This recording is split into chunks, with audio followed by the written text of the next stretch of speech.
먼저 우리 금융감독원장님께 묻겠습니다. 예. 일단 MBK 파트너즈가 영풍과 연합해서 고려아연과 경영권 다툼 벌이고 있는 거 알고 계시죠? 네, 알고 있습니다. 예, 이거 관련해서 공개 매수 관련해서 가격 경쟁이 가열되고 국가 기관 산업의 자본과 기술이 유출될 우려가 대단히 크다. 이런 우려에 대해서도 알고 계시죠? 예, 여러 가지 의견이 있는 걸로 알고 네, 있습니다. 언론에 많이 지금 나오고 있죠. 우리 김경일 부회장님, MBK 6호 바이아웃 펀드에 국민연금이 약 3천억 정도 출자되어 있죠. 예, 그렇습니다. 예, 이 펀드 자금이 지금 고려아연 인수전에 투입되고 있는데 국민연금은 해당 자금 3천억을 고려아연 공개 매수 때 투입되지 못하도록 조치를 했다는 뉴스가 나왔습니다. 이게 사실입니까? 아직 공식적으로 협의된 바는 없습니다. 지금 국민연금에 대해서 이 그 고려아연 공개 매수에 그 3천억을 투입하지 말라는 통지를 받은 사실이 없습니까? 아직 저희가 펀드 조성 과정이어서 아직 공식적으로 통보 협의가 완료된 건 아닙니다. 그렇습니까? 예, 그러면은 그 MBK가 고려아연을 중국이나 해외에 매각할 수도 있다는 우려에 대해서 절대로 중국에 매각하지 않겠다 이렇게 약속했습니다. 맞습니까? 예, 맞습니다. 네, 그 원장님, 예, 여기 주식 공개 매수에 대해서 그 불공정 거래 행위 여부에 대해서 조사에 지금 착수하셨죠? 예, 어쨌든 시장이 과열되는 측면이 있고 그 과정에서 불공정 거래 여지가 있어서 저희가 다양한 측면을 보고 있습니다. 네, 그거 꼭 좀 확인해 주시고요. 그다음 두 번째로는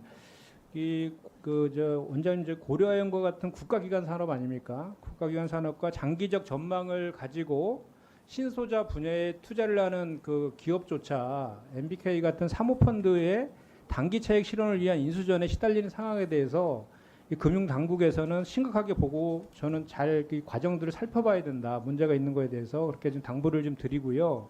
그리고 그 이번에 MBK 측에서 약속한 것을 제대로 지키는지도 좀 봐주시고, 그다음 우리가 사모펀드 하면은 뭐 먹튀라든지 구조조정이라든지 무리한 배당 등 그 야기되는 부작용들이 많이 있지 않습니까? MBK도 제가 지금 시간 관계상 나열하진 않고 있지만 상당히 많은 문제들이 있어요. 이런 문제들에 대해서도 금감원에서 지켜보시고 그거에 대해서 감독할 것이 있는지를 잘 좀 살펴봐 달라는 당부의 말씀드립니다. 명심하겠습니다. 네, 증인 지금 들어가세요. 그리고 금감원장님, 예, 그 우리 예보법하고 금융위 설치법에 따라서 네. 금감원과 예보가 매년 공동검사 실시하고 있는 거 있죠? 예, 실시하고 있습니다. 네, 공동검사에서 이제 우리 금감원은 금융회사의 건전성하고 관련 법령 준수 여부를 집중적으로 보고 있고 또 우리나라 특성상 정부 금융정책도 주로 고려 사항입니다. 맞죠? 예, 여러 가지 것들을 보고 있습니다. 네네. 그렇다 보니까 금감원은 검사할 때마다 약간 기관마다 보는 관점이 또 사안마다 다를 수 있습니다. 그거에 대해서 저도 이해를 하고요. 그런데 이제 예금보험공사는 기본적으로 금융회사의 그 보험료, 부보금융기관의 보험료를 기반으로 해서 기금을 운영하고 또 부실화될 경우에 기금 손실을 최소화하기 위해서 예, 미시적이고 실질적 리스크를 관리하는 주체입니다. 예, 그렇기 때문에 양 측면에서 공동검사가 이제 예. 필요하다는 그런 것이죠. 그런데 이제 여기 도표를 한번 보시면요.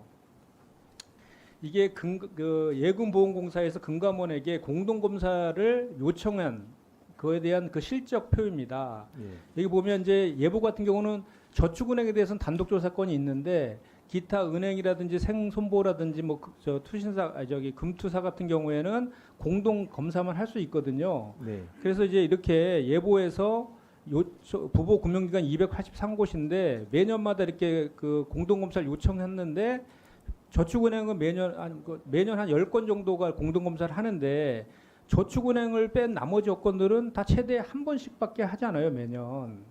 그죠? 그래서 이거에 대해서 어떤 지적이 있냐면 예, 예금보험공사의 공동검사 요청에도 불구하고 금융감독원이 금융회사의 검사권을 독점하고 있다. 그래서 이 요구들을 묵살하고 있다는 비판들이 좀 있습니다, 실제로. 예, 그런데 아시겠지만 최근 PF 대출이 부실 우려가 대단히 커졌고 예, 가계대출 증가 등으로 금융업권 전반의 건전성 취약 그 요인에 대한 현장 점검 필요성이 대단히 증대돼 있어서 예. 이 공동 검사의 필요성이 훨씬 더 커졌다라고 보는 생각하거든요. 예, 저도 그렇게 생각하고 네. 있습니다. 그런데 지금 이게 2019년도 국감장에서도 이 문제가 지적이 됐었어요. 공동검사를 왜 하지 않느냐, 제도 개선을 하라라고 한 거에 대해서 그렇게 하겠다라고 했는데 지금 제가 보여준 그 수치에 보듯이 그게 개선되지 않고 있다라는 지적을 제가 좀 드리는 거고, 그거를 그 확인할 수 있는 표가 또 있습니다. 다음 표 한번 보십시오. 이게 최근 4년간 예보가 공동검사 요청 기관한 목록입니다. 여기 보시면은 그 21년도에는 11곳, 22년에 17곳, 23년 20곳, 24년 25곳 이렇게 공동 검사를 요청했는데도 불구하고 안 된 곳이에요. 그러니까 매년 늘어나고 있잖아요. 그러니까 오히려 더 지금 그 매년 리스크는 더 그 노출되어 있는데 오히려 금감원과 예보가 이렇게 엇박자가 갈수록 늘어나고 있다라는 지적이 있습니다. 예. 그래서 요거에 대해서 좀 개선을 좀 다시 한번 요청을 좀 드리는 거고요. 예, 예. 그다음에 이제 그다음 도표를 보면은 이게 지금 그 SV 실리콘밸리 그 밸리 은행 저기 파산된 거 그거 아시죠? 예, 알고 이게 있습니다. 이제 그 뱅크런 일어나 갖고 고객들이 이제 2023년도에 파산을 했었는데 특히 우리나라 같은 건 인터넷 전문은행 아시죠? 인터넷 전문은행. 예. 인터넷 전문은행 같은 경우는 다른 은행에 비해서 예금에 대한 조달 비용이 높고 예금 해지 등이 이제 모바일 앱을 통해서 언제나 이루어질 수 있잖아요. 예. 그렇기 때문에 인터넷 전문은행은 오히려 더 뱅크런에 되게 취약하다 이런 얘기 맞죠? 이게 네, 맞습니다. 그런데 여기 보니까 예보가 23년도에도 인터넷 전문은행 두 곳에 대해서 공동검사 요청을 했는데 이 금감원에서 또 이것도 안 받았어요. 예. 그래서 이거에 대해서는 좀 개선이 좀 필요하다라고 보고, 그러니까 지금 예보는 이제 손실 부담의 간접적 주체로서 손실을 최소화하기 위해서 지속적인 금융회사에 대한 감시가 필요하다 이런 의견을 갖고 있고, 네. 그래서 그 금감원장께서 이전 간과하지 마시고요, 예보와의 공동검사 시스템을 개선해 주시기를 당부드립니다.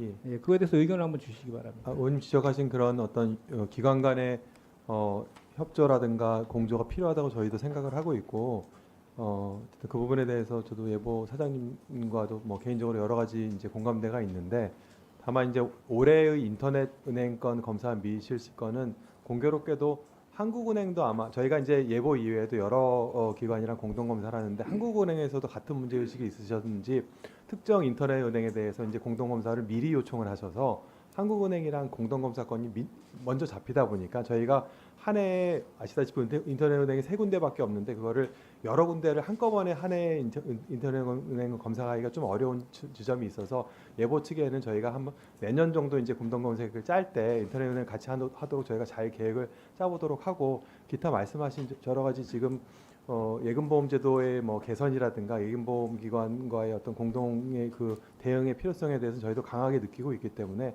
잘 명심해서 앞으로 잘 협조하도록 하겠습니다. 자, 수고하셨습니다. 그렇게 하겠습니다. 다음은